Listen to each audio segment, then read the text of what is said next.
नमस्कार दोस्तों, स्वागत है आपका अपने YouTube चैनल परिचयन अकेडमी पर। लेखपाल का प्रैक्टिस सेट सॉल्व कराएंगे। जैसा कि हम जानते हैं लेखपाल का पेपर नज़दीक है, कुछ ही समय बचा है, तो ठीक है करते हैं हम लोग प्रैक्टिस सेट। चलिए आइए बात करते हैं हिंदी सब्जेक्ट। हिंदी सब्जेक्ट में देखते हैं कौन कौन से प्रश्न बनते हैं। पहले देखते हैं, पहला ही प्रश्न आपके सामने है। निर्धन में कौन सी संधि है? निर्धन में कौन सी संधि है? तो जानते हैं हम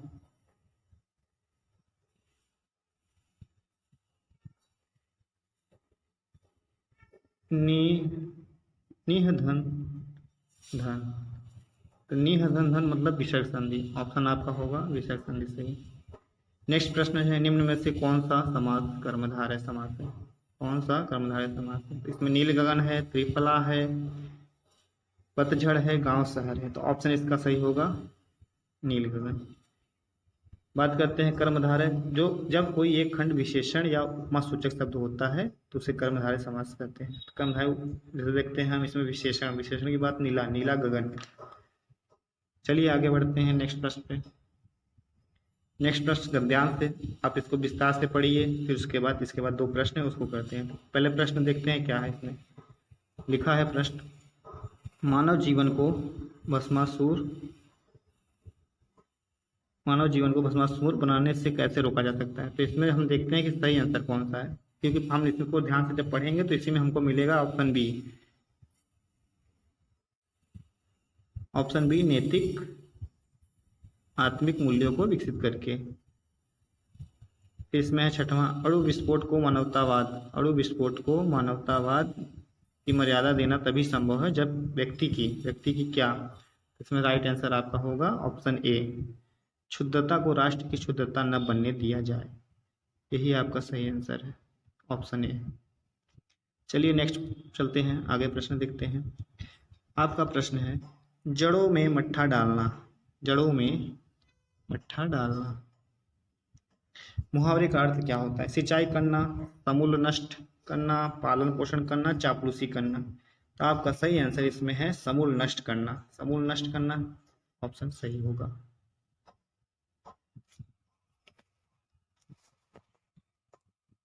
चलिए बात करते हैं अगले प्रश्न की। अगला प्रश्न आपके सामने है, डेढ़ बित्ता कलेजा मुहावरे का अर्थ होता है। डेढ़ बित्ता कलेजा, इसका अर्थ देखते हैं ऑप्शन क्या क्या है। अत्यधिक साहस दिखाना, भयभीत होना, अधिक शरारत करना, बहुत खुश होना। तो इसका सही आंसर आपका होगा अत्यधिक साहस दिखाना। अत्यधिक साहस दिखाना इसका सही आंसर है, अत्यधिक साहस दिखाना। चलिए आगे बढ़ते हैं, जानने की इच्छा। प्रश्न हमारा है, जानने की इच्छा रखने वाला वाक्यांश के लिए एक शब्द क्या होगा? जानने की इच्छा रखने वाला वाक्यांश के लिए एक शब्द क्या है? ऑप्शन है विज्ञ, जिज्ञासु, ज्ञानी, सर्वज्ञ। तो बात करते हैं क्या है, तो ऑप्शन हमारा है डी, सर्वज्ञ, जानने की इच्छा रखने वाला। ऑप्शन बी, जिज्ञासु, जिसको जानने की इच्छा रहती है उसे जिज्ञासु कहते हैं, और जो सब कुछ जानता है उसे सर्वज्ञ कहते हैं। चलिए आगे बढ़ते हैं, आगे हमारा है प्रश्न देखते हैं। अब यहाँ लिखा है वही प्रश्न, जानने की इच्छा रखने वाला, तो रिपीट हो गया है प्रश्न। इसका भी सही आंसर है जिज्ञासु। लिखा है, पलकों को गिराए बगैर के लिए कौन सा शब्द नहीं होगा? ऑप्शन आपके पास है निर्निमेष, उन्मीलित, अपलक, अनिमेष। तो इसका सही आंसर आपका होगा बी, उन्मीलित, पलकों को गिराए बगैर। चलिए आगे बढ़ते हैं। प्रश्न है, चूल्हा शब्द का तत्व क्या है? चूल्हा कहते हैं ऑप्शन में चुल है, चुल्ली है, चूल्हा है, चूल्हे। इसका सही आंसर आपका होगा ऑप्शन बी, चूल्ही।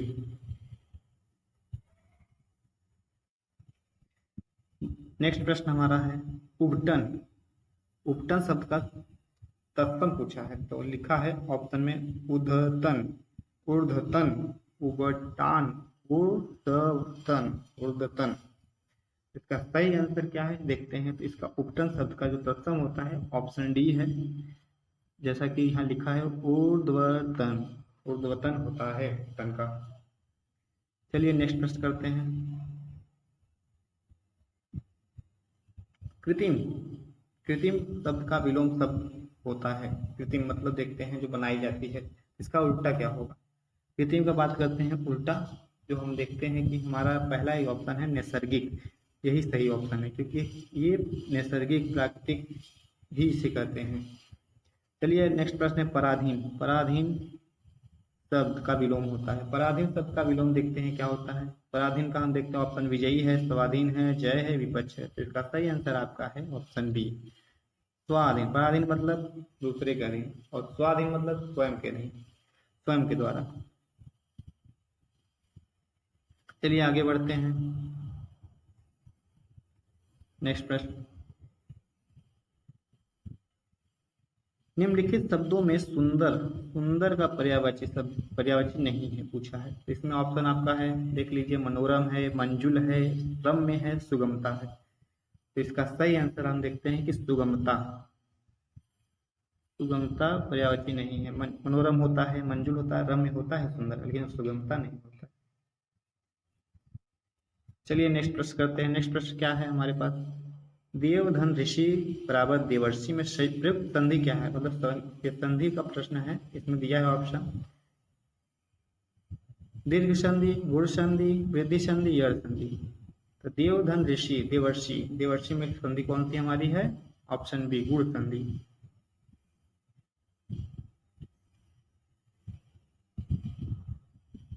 अगला प्रश्न,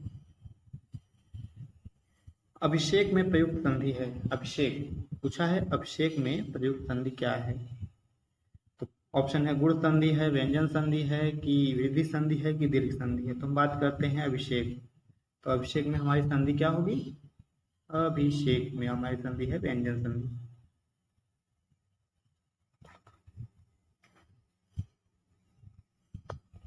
अगला प्रश्न है हमारा, शुद्ध वर्तनी का चयन करें। शुद्ध वर्तनी का चयन करना, इसमें कौन सा शुद्ध है। तो बात करते हैं कौन सा शुद्ध है। अंतर्ध्यान लिखा है, अंतर्धान लिखा है, अंतर्ध्यान लिखा, अंतर्धान लिखा है। इसका सही आंसर आपका होगा ऑप्शन बी, अंतर्ध्यान।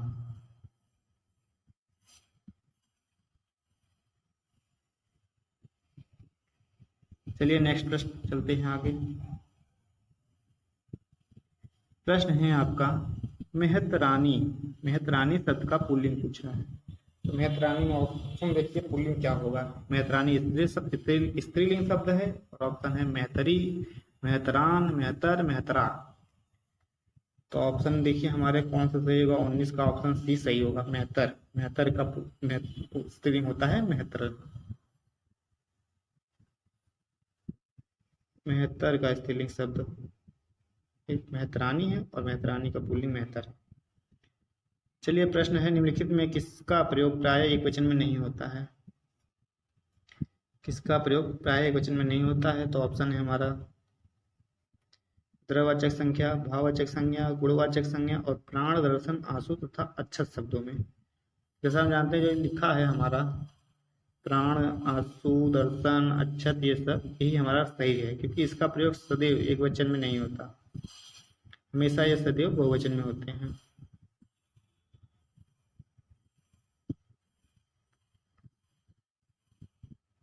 नेक्स्ट प्रश्न करते हैं। लिखा है प्रश्न हमारे पास है, भूतकाल के कितने भेद हैं। भूतकाल के कितने भेद हैं। ऑप्शन आपके पास है 3, 4, 5, 6। तो इसका सही आंसर आपका है 6 भेद है। प्रबल शब्द में कौन से उपसर्ग है। नेक्स्ट प्रश्न है, प्रबल शब्द, जो हमारा शब्द प्रबल है इसमें कौन सा उपसर्ग लगा है। तो ऑप्शन है पर, प्र, प्र, प्रा। तो इसका सही आंसर आपका होगा बी, प्र। नेक्स्ट प्रश्न देखते हैं, लोकप्रिय शब्द में समास है। लोकप्रिय, लोकप्रिय का समास क्या होगा। लोकप्रिय में देखते हैं हम क्या समास है। तो हमारे पास ऑप्शन क्या है, ऑप्शन है हमारे पास तत्पुरुष है, अव्ययी भाव है, कर्मधारय है, बहुव्रीहि है। इसका सही आंसर आपका है लोकप्रिय मतलब तत्पुरुष, जो लोक में प्रिय हो।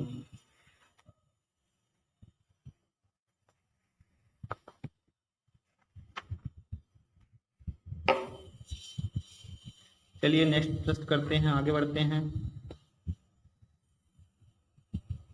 हमारा संवत्सर, संवत्सर शब्द का पर्यायवाची क्या होगा? संवत्सर शब्द का पर्यायवाची क्या है? लिखा है ऑप्शन में वर्ष, ऋतु, ऋतु, पर्यावरण। इसका सही आंसर आता है 24 का ऑप्शन ए, वर्ष। चलिए आगे नेक्स्ट प्रश्न करते हैं। प्रश्न वही है हमारे पास, संवत्सर का पर्यायवाची है वर्ष, सही है। चलिए नेक्स्ट प्रश्न इसमें है, लिखा है कि राम को रेलगाड़ी से यात्रा करना अच्छी लगती है, कोई त्रुटि नहीं है। इसमें मतलब त्रुटि का चयन करना है। तो राम को रेलगाड़ी से यात्रा करना अच्छी लगती है, कोई त्रुटि नहीं। तो यहाँ पे हम देखते हैं कि जो अच्छी लगती है यही है, क्योंकि राम क्या है? राम एक पुरुष है, तो पुरुष के अनुसार वहां पे जो क्रिया लगेगी पुरुष के अनुसार लगेगी, वहां पे रहना चाहिए अच्छा लगता है, यही त्रुटि। चलिए नेक्स्ट प्रश्न करते हैं, आगे बढ़ते हैं। अब हमारा हिंदी का खत्म होने के बाद शुरू हो गया है जीके जीएस। जीके जीएस में भी 25 प्रश्न है, फिर 25 प्रश्न आपको ग्रामीण विकास से करवाया जाएगा लेखपाल में। इसलिए हम शुरू करते हैं जीके जीएस में। यहाँ पे लिखा है आपका प्रश्न, भारत का सबसे बड़ा एकल द्वीप सुदूर दक्षिण में कौन सा है? भारत में सबसे बड़ा एकल द्वीप सुदूर दक्षिण में कौन सा है? तो देखते हैं ऑप्शन है, ऑप्शन हमारे पास है रामेश्वर द्वीप है, मिनिकॉय द्वीप है, कार निकोबार द्वीप है, ग्रेट निकोबार द्वीप है। इसका सही आंसर हमारा होगा ऑप्शन डी, ग्रेट निकोबार द्वीप, जो कि सबसे दूर स्थित है।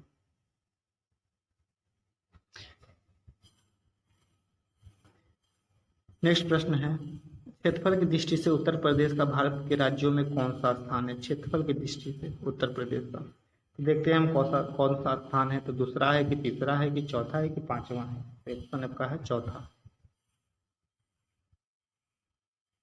अगला प्रश्न हम करते हैं, डोवर जल संधि पूछा है, डोवर जल संधि जोड़ती है, किसे जोड़ती है? ऑप्शन है बाल्टिक सागर एवं बोथनिया की खाड़ी को, कि बिस्के की खाड़ी एवं इंग्लिश चैनल को, इंग्लिश चैनल एवं उत्तरी सागर को, या सेल्टिक सागर या आयरिश सागर को। तो इसमें ऑप्शन आपका सही क्या होगा? सही ऑप्शन है हमारा सी, इंग्लिश चैनल एवं उत्तरी सागर को। डोवर जल संधि हमारी है ये इंग्लिश चैनल और एवं उत्तरी सागर को आपस में जोड़ती है। नेक्स्ट प्रश्न है, उत्तर प्रदेश, उत्तर प्रदेश में शुष्क जलवायु क्षेत्रों की संख्या कितनी है? कॉमन सा प्रश्न है, हर बार पूछता है। इसका सही आंसर हमारे पास क्या है देखते हैं, कि 5 है कि 9 है कि 7 है कि 11 है? तो सही आंसर इसका है 9। नेक्स्ट प्रश्न चलते हैं आगे, देखते हैं क्या है सही। निम्नलिखित में से कौन सा भारतीय अर्थव्यवस्था का प्राथमिक क्षेत्र है? पूछा है भारतीय अर्थव्यवस्था का प्राथमिक क्षेत्र, कृषि, उद्योग, सहकारिता या उपयोग से कोई नहीं? तो इसका सही आंसर हमारे पास है जो ए, पहला ही प्राथमिकता का क्षेत्र है, कृषि। नाबार्ड की स्थापना पूछा है प्रश्न में, नाबार्ड की स्थापना किस वर्ष हुई है? ऑप्शन है हमारे पास 1970, 1975, 1977, 1982। इसका सही आंसर हमारा है 1982 में ही नाबार्ड की स्थापना हुई थी। चलिए अगले प्रश्न करते हैं। नेक्स्ट प्रश्न है हमारे पास, निम्नलिखित में से किस सागर का जल सर्वाधिक खारा है? किस सागर का जल सर्वाधिक खारा है? बात करते हैं ऑप्शन बी, अरल सागर है कि लाल सागर है कि बाल्टिक सागर है कि मृत सागर है? तो हमारा ऑप्शन जो होगा मृत सागर, मृत सागर जो हमारा है ये सर्वाधिक खारा है इसका पानी। चलिए आगे प्रश्न है, जनगणना 2011, जनगणना 2011 का उत्तर प्रदेश में लिंगानुपात कितना था? बात करते हैं लिंगानुपात उत्तर प्रदेश का 2011 की जनगणना में। ऑप्शन है हमारे पास 898, 910, 912, 920। इसका सही आंसर हमारा जो होगा 912। नेक्स्ट प्रश्न, ट्रांसफार्मर, ट्रांसफार्मर साइंस का प्रश्न है, ट्रांसफार्मर की खोज किसने की? ऑप्शन है स्पेंगलर, जी Markovnikov, Michael Faraday, Walter Hunt. Option इसका सही होगा 59 का सी, माइकल फेराडे ने ट्रांसफार्मर की खोज की थी। नेक्स्ट प्रश्न है प्रसिद्ध विरूपाक्ष मंदिर कहाँ अवस्थित है। जो विरूपाक्ष मंदिर है हमारा ये किस जगह स्थित है उसको पूछता है। तो ऑप्शन है श्रीकलाहस्ती, तिरुपति, हम्पी, भद्राचलम। इसका सही आंसर हम देखते हैं क्या है, तो हम्पी में विरूपाक्ष मंदिर स्थित है, ऑप्शन सी। नेक्स्ट प्रश्न करते हैं दोस्तों, देखते हैं क्या है। निम्नलिखित में से कौन सा ग्रंथ संगम साहित्य का महत्वपूर्ण महाकाव्य है। कौन सा ग्रंथ जो है संगम संगम साहित्य उसकी बात कर रहा है, ग्रंथ कौन सा है। ऑप्शन है शिल्पाधिकारम, मणिमेखले, जीवक चिंतामणि, उपयुक्त सभी। तो ऑप्शन आपका सही होगा, इसमें देखते हैं 61 का डी, उपयुक्त सभी होगा। ये भी इसलिए उपयुक्त सभी। नेक्स्ट प्रश्न है निम्नलिखित में से किस आंदोलन का नेतृत्व महात्मा गांधी ने नहीं किया था। मतलब महात्मा गांधी ने कौन सा आंदोलन नहीं किया था नेतृत्व। तो महात्मा गांधी के नेतृत्व में कौन सा आंदोलन नहीं हो, तो देखते हैं। ऑप्शन है भारत छोड़ो आंदोलन, स्वदेशी आंदोलन, असहयोग आंदोलन, सविनय अवज्ञा आंदोलन। इसका सही आंसर है ऑप्शन बी, स्वदेशी आंदोलन। इसका नेतृत्व महात्मा गांधी ने नहीं किया था, बाकी सबका नेतृत्व महात्मा गांधी ने किया था। अगला प्रश्न करते हैं। दिल्ली सल्तनत बात कर रहा है, दिल्ली सल्तनत का अंतिम वंश क्या था। दिल्ली सल्तनत का अंतिम वंश जो था वो क्या था, तो ऑप्शन है गुलाम वंश, सैयद वंश, खिलजी वंश, लोधी वंश। तो हम बात करते हैं सही आंसर की। सही आंसर जानते हैं लोधी वंश। लोधी वंश दिल्ली सल्तनत का अंतिम वंश था। इसका अंतिम शासक भी इब्राहिम लोधी था। इसके बाद बाबर मुगल काल की स्थापना हो जाती है, मुगल काल चलता है। नेक्स्ट प्रश्न बात करते हैं क्या है, राजस्थान। राजस्थान के माउंट आबू की बात कर रहा है कि दिलवाड़ा मंदिर किसने बनवाया था। तो आपके पास है ऑप्शन महेंद्रपाल, महीपाल, राज्यपाल, विमल शाह। इसका सही आंसर आपका होगा ऑप्शन डी, विमल शाह ने। चलिए नेक्स्ट प्रश्न करते हैं। रैम कहाँ स्थित होता है, ये कंप्यूटर का प्रश्न है। रैम कहाँ स्थित होता है, बात करते हैं कहाँ स्थित होता है। एक्सपेंशन बोर्ड में, बाहर ड्राइव में, मदरबोर्ड में, इनमें से कहीं नहीं। इसमें आपका सही आंसर होगा मदरबोर्ड में। नेक्स्ट प्रश्न देखते हैं कौन सा है। निम्नलिखित में से कौन नॉन इम्पैक्ट प्रिंटर का उदाहरण नहीं है। नॉन इम्पैक्ट प्रिंटर देखते हैं क्या है, thermal printer, inkjet printer, laser printer, dot printer. इसमें से देखते हैं कि जो 3 प्रिंटर ऊपर देखे, thermal printer, inkjet printer, thermal printer, laser printer, ये सब तो हैं, लेकिन डॉट प्रिंटर जो हमारा है यही नहीं है। आपका सही आंसर यही होगा। चलिए आगे बढ़ते हैं, नेक्स्ट प्रश्न करते हैं क्या है। अगला प्रश्न हमारे सामने है। भारत सरकार को कानूनी विषय, भारत सरकार को कानूनी विषय कौन परामर्श देता है। कानूनी विषय बनाने में भारत सरकार को कौन परामर्श देगा, तो ऑप्शन हमारे पास है महान्यायवादी देगा, उच्चतम न्यायालय के मुख्य न्यायाधीश देगा, कि नियंत्रक एवं महालेखा परीक्षक देगा, कि या संसद देगा। इसका सही आंसर होगा महान्यायवादी। तो महान्यायवादी होता है वही भारत सरकार को कानूनी विषय पर अपना परामर्श देता है। नेक्स्ट प्रश्न बात करते हैं क्या है। उत्तर प्रदेश में पंचायती राज संस्थाओं में महिलाओं के लिए, पंचायती राज संस्थाओं में महिलाओं के लिए आरक्षित स्थानों की संख्या कितनी है। तो ये कुल स्थानों का 1/3 है, कि कुल स्थानों का 1/4 है, कि आधा है, कि इसमें कोई नहीं। तो ऑप्शन हमारा इसमें सही जो होगा कुल स्थानों का 1/3, ऑप्शन यही सही है। 1/3 महिलाओं के लिए आरक्षण किया गया है। चलिए आगे बढ़ते हैं, नेक्स्ट प्रश्न करते हैं। लिखा है नीति आयोग, नीति आयोग का पदेन अध्यक्ष कौन होता है। तो ऑप्शन हमारे पास है राष्ट्रपति, प्रधानमंत्री, वित्त मंत्री, महान्यायवादी। तो जो हमारा नीति आयोग है इसका पदेन जो अध्यक्ष होता है वो हमारे प्रधानमंत्री होते हैं, इसलिए सही आंसर ऑप्शन बी है। चलिए नेक्स्ट प्रश्न। लिखा है सिकंदर ने झेलम व बितिस्ता के युद्ध में किस भारतीय शासकों को पराजित किया था। किस भारतीय शासक को पराजित किया था। इसमें ऑप्शन है आपका आम्भी, पोरस, घनानंद या तुर्वस। इसका सही आंसर आपका है पोरस। पोरस से युद्ध किया था, इसी को पराजित किया था। बितिस्ता और झेलम नदी, झेलम नदी को पुराना जो प्राचीन नाम है ऋग्वेद में, उसमें बितिस्ता है। अगला प्रश्न हमारा है निम्नलिखित में से कौन सा कर प्रत्यक्ष कर है। कौन सा कर प्रत्यक्ष कर है देख लेते हैं। ऑप्शन हमारे पास है मनोरंजन कर, बिक्री कर, आयकर, शुल्क। केंद्रीय उत्पाद शुल्क की बात कर रहे हैं, तो ऑप्शन हमारा जो सही होगा ऑप्शन सी, आयकर, ये प्रत्यक्ष कर है। चलिए आगे बढ़ते हैं, नेक्स्ट प्रश्न करते हैं। 1 रुपए के नोट पर किसका हस्ताक्षर होते हैं? किसके हस्ताक्षर होते हैं? 1 रुपए के नोट पे बात कर रहा है प्रश्न में। सॉरी,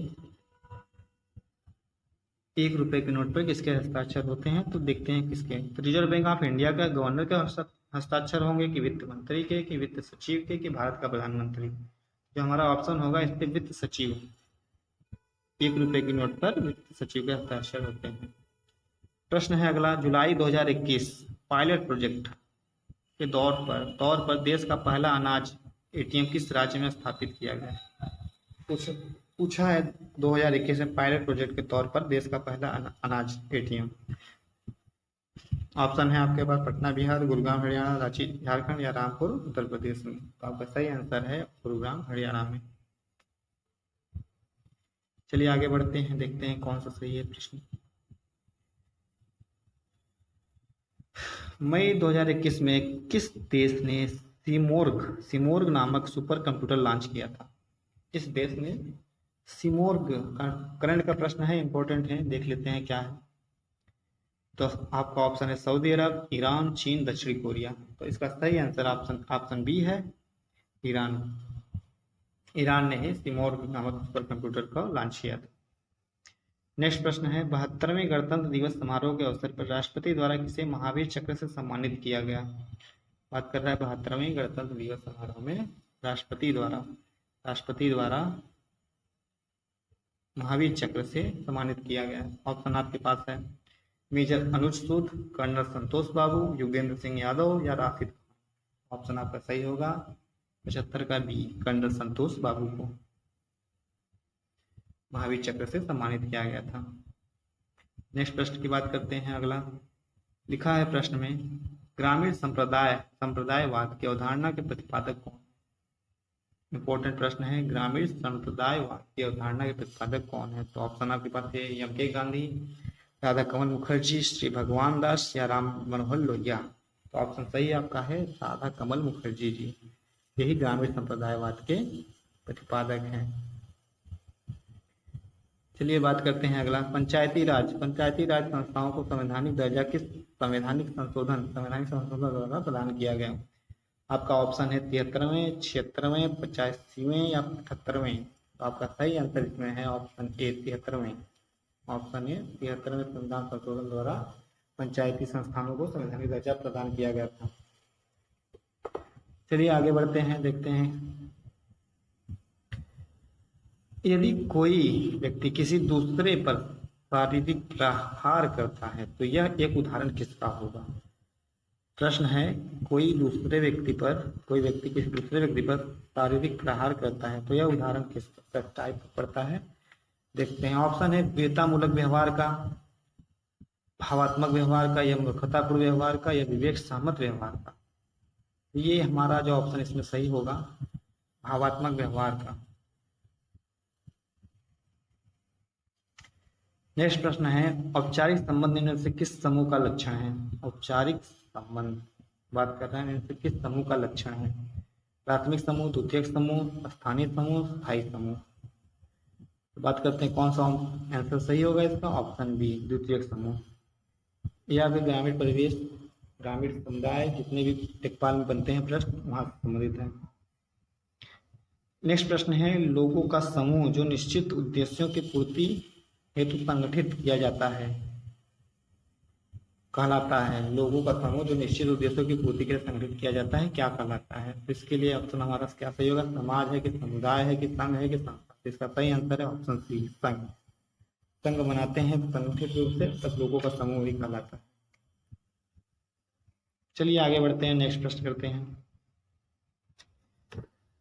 प्रश्न है हमारा, निम्नलिखित में कौन सा कथन संस्था का अर्थ बोध कराता है? कथन है जो संस्था का अर्थ बोध कराता है। ऑप्शन है किसी स्थान पर लोगों का समूह, या एक अनुमोदित कार्यशैली, या कार्य प्रणाली के स्थापित स्वरूप एवं दर्शाएं, या कार्य संस्कृति का प्रदर्शन। इसमें कौन सा ऑप्शन आपका सही होगा, देखते हैं कौन सा सही है। तो हमारा ऑप्शन इसमें है जो सी, कार्य प्रणाली के स्थापित स्वरूप एवं दशाएं, यही सही आंसर है। बात करते हैं दूसरे प्रश्न की। ग्रामीण समुदाय का तत्व निम्नलिखित में से कौन सा नहीं है? कौन सा नहीं है ग्रामीण समुदाय का तत्व? ऑप्शन है आपके पास हम की भावना, क्षेत्रीयता, आत्मनिर्भरता, सांस्कृतिक विविधता। बात करते हैं कौन सा आंसर सही होगा। इसका सही आंसर आपका है डी, सांस्कृतिक विविधता। ये आपका ग्रामीण समुदाय का तत्व नहीं है।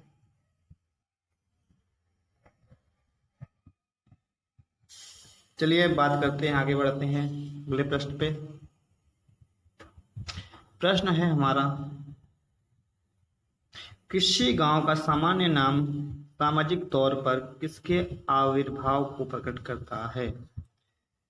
किसी गांव का सामान्य नाम सामाजिक तौर पर किसके आविर्भाव को प्रकट करता है? ऑप्शन है हमारे पास समुदायगत मनोभाव, देशभक्तिपरक मनोवृत्ति, या जाति केंद्रित प्रदर्शन, या इकहरी मानसिकता का भाव। इसका सही आंसर हम देखते हैं क्या है। तो सही आंसर आपका है ऑप्शन पहला ही, समुदायगत मनोभाव। चलिए अगला प्रश्न देखते हैं। अगला प्रश्न क्या है? अगला प्रश्न है, सामाजिक स्तरीकरण का आधार किसे माना जाता है? सामाजिक स्तरीकरण का आधार किसे माना जाता है? ऑप्शन है आपके पास आयु को, जाति को, लिंग को, या उपयुक्त सभी को। तो ऑप्शन आपका सही होगा उपयुक्त सभी। सभी को सामाजिक स्तरीकरण का आधार माना जाता है। अगला प्रश्न करते हैं।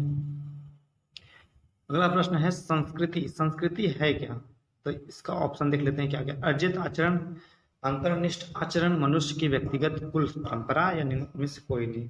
इसमें हम बात करते हैं कौन सा आंसर सही है। तो अर्जित आचरण जो होती है वो हमारी संस्कृति होती है, पहला ही ऑप्शन सही है। नेक्स्ट प्रश्न है, प्रकृति से निकटता विशेषता है। प्रकृति से निकटता किसकी विशेषता है? बात करते हैं ऑप्शन की, कृषक समाज की, औद्योगिक समाज की, या नागरिक समाज की, या उत्तर औद्योगिक समाज की। तो आपका इसमें सही आंसर है पहला ही, कृषक समाज की जो रहती है वो प्रकृति से निकट। किसान जो लोग रहते हैं वो ज्यादातर देखते हैं कि अपनी देशी भाव मतलब कार्य से लगे रहते हैं। कृषक समाज की, ऑप्शन आपका पहला सही होगा। चलिए बात करते हैं आगे प्रश्न की। अगला प्रश्न है, जब कोई व्यक्ति समाज विरोधी व्यवहार को सीखता है तो उसे क्या कहते हैं? समाज विरोधी व्यवहार। ऑप्शन है आपके पास पूर्व समाजीकरण, विसमाजीकरण, या नकारात्मक समाजीकरण, या पूर्वाभासी समाजीकरण। तो आपका सही आंसर इसमें है नकारात्मक, क्योंकि वो व्यवहार जो सीखता है समाज का विरोध कर रहा है वो नकारात्मक रूप से है, इसलिए आपका सी ऑप्शन सही है। निम्न में से सामाजिक नियंत्रण का कौन सा साधन जनरीति है? सामाजिक नियंत्रण का कौन सा साधन जो हमारा है जनरीति है? तो ऑप्शन आपके पास है बहिर्विवाह, एक विवाह, नमस्ते करना, या अंतर विवाह। तो आपका सही आंसर है आपका नमस्ते करना, जनरीति से संबंधित है। चलिए आगे बढ़ते हैं अगले प्रश्न पे। लिखा है प्रश्न आपका, निम्नलिखित में से भूमि सुधार का मुख्य अवयव है क्या है? देखते हैं। आपका ऑप्शन है काश्तकारी सुधार, बिचौलियों पट्टों का उन्मूलन, भूमि चकबंदीकरण, या उपयुक्त सभी। तो इसमें आपका पूरा ऑप्शन सही होगा, उपयुक्त सभी। काश्तकार के सुधार भी है, बिचौलियों पट्टों का उन्मूलन भी है, भूमि का चकबंदीकरण भी है, भूमि सुधार भी। चलिए नेक्स्ट प्रश्न है, निम्नलिखित में से कौन भूमि सुधार अवयव के अंतर्गत नहीं आता? यही उसी का विपरीत प्रश्न देख लेते हैं क्या है, नहीं आता किस अपने भूमि सुधार अवयव के। देखते हैं, काश्तकारी सुधार, भूमि का चकबंदीकरण, भूमि अभिलेखों का एकत्रीकरण, बिचौलियों के बीच भूमि वितरण। इसका सही आंसर हमारा होगा बिचौलियों के बीच भूमि वितरण, यही आपका नहीं आता। चलिए आगे बढ़ते हैं, फटाक करते हैं। प्रश्न है, सामाजिक परिवर्तन उत्तरदायी है। सामाजिक परिवर्तन उत्तरदायी है, किसका उत्तरदायी है? देखते हैं, ऑप्शन हमारे पास है सामाजिक विघटन के लिए, या सामाजिक प्रगति के लिए, या सामाजिक विकास के लिए, उपयुक्त सभी के लिए। तो देखते हैं क्या है ऑप्शन सही। ऑप्शन सही होगा इसमें आपका डी, उपयुक्त सभी के लिए, क्योंकि यहाँ पे सामाजिक विघटन भी होगा, प्रगति भी होगा, सामाजिक विकास भी होगा। नेक्स्ट प्रश्न है आपका, सर्वप्रथम अंग्रेजों ने 1773 ईस्वी में कहाँ पर अस्थायी बंदोबस्ती व्यवस्था लागू की? तो सर्वप्रथम 1773 में जो अस्थायी बंदोबस्त की शुरुआत हुई थी वो कहाँ पे लागू हुआ था? तो हमारा बात करते हैं, इसका सही आंसर आपका है बनारस है, कलकत्ता है, मद्रास है, उड़ीसा है। तो 1773 में अंग्रेजों ने स्थायी बंदोबस्त कहाँ लागू किए थे? तो आपका है ऑप्शन ए, बनारस में। नेक्स्ट प्रश्न करते हैं, आगे बढ़ते हैं। किस गवर्नर जनरल के कार्यकाल में बंगाल अस्थायी बंदोबस्ती नियमावली पारित की गई थी?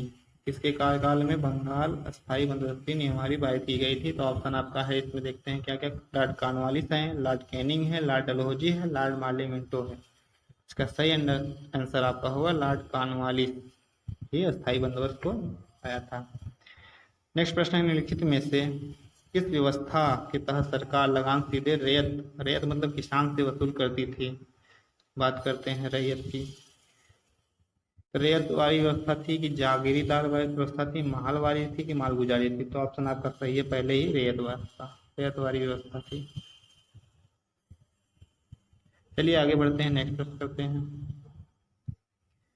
प्रश्न है आपका, निम्नलिखित में से किस व्यवस्था से कैप्टन रीड तथा थॉमस मुनरो संबंधित थे? कैप्टन रीड और थॉमस मुनरो किससे संबंधित थे? तो आपका ऑप्शन है रैयत वाली, सही, इसी से संबंधित थे।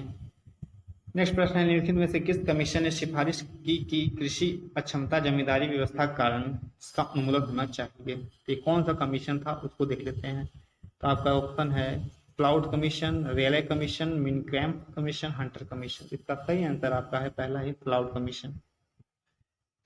आगे बढ़ते हैं, देखते हैं। प्रश्न है, निम्नलिखित में से द्वितीय पंचवर्षीय योजना किस मॉडल पर आधारित थी? तो हमारी जो द्वितीय पंचवर्षीय योजना थी वो किस मॉडल पर आधारित थी उसके बारे में पूछा है। तो आप ऑप्शन सही होगा इसमें, हेराडोमर मॉडल, महाबोनिस मॉडल, गाडगिल मॉडल, इनमें से कोई नहीं। तो ऑप्शन आपका सही होगा इसमें, महालनोबिस मॉडल। नेक्स्ट प्रश्न है, उत्तर प्रदेश में जमींदारी उन्मूलन व भूमि सुधार अधिनियम किस समय पारित किया गया? चलिए देखते हैं, उत्तर प्रदेश में जमींदारी उन्मूलन भूमि सुधार अधिनियम किस समय पारित किया गया था? तो आपका सही आंसर है इसमें क्या है, 1950 है कि 1954 है कि 1960 है कि 1945 है? तो आपका सही आंसर है 1950। आगे बढ़ते हैं, प्रश्न देखते हैं क्या है। भू हदबंदी, भू हदबंदी लैंड सीलिंग क्या है? ऑप्शन है आपका, भूमिपतियों से अतिरिक्त जमीन लेकर उसे भूमिहीनों के बीच बांटना, या भूमिहीनों को भूमि का कोई भूभाग न देना। ऑप्शन है रैयतों की जमीन सरकार बंधक रख ले, या जमींदारों को अतिरिक्त भूभाग प्रदान करना। तो ऑप्शन आपका सही होगा, ऑप्शन ए, पहले ही सही है कि भूमिपतियों से अतिरिक्त जमीन लेकर उसे भूमिहीनों में बांट देना। लास्ट प्रश्न आज का है, निम्नलिखित में से किस आधार पर काश्तकार को बेदखल किया जा सकता है? मतलब कि बेदखल करना है किसे, काश्तकार को बेदखल करना है। तो किस आधार पर करते हैं देखते हैं, मालगुजारी अदा न करने पर, कि भूमि का गलत उपयोग, या भूमि संपत्तियों को किराए पर न देना, उपयुक्त सभी। इसमें जितने भी हैं सभी, अगर इतने चीज हैं तो उसको बेदखल किया जा सकता है काश्तकार को। आपका सही आंसर है ऑप्शन डी, उपयुक्त सभी।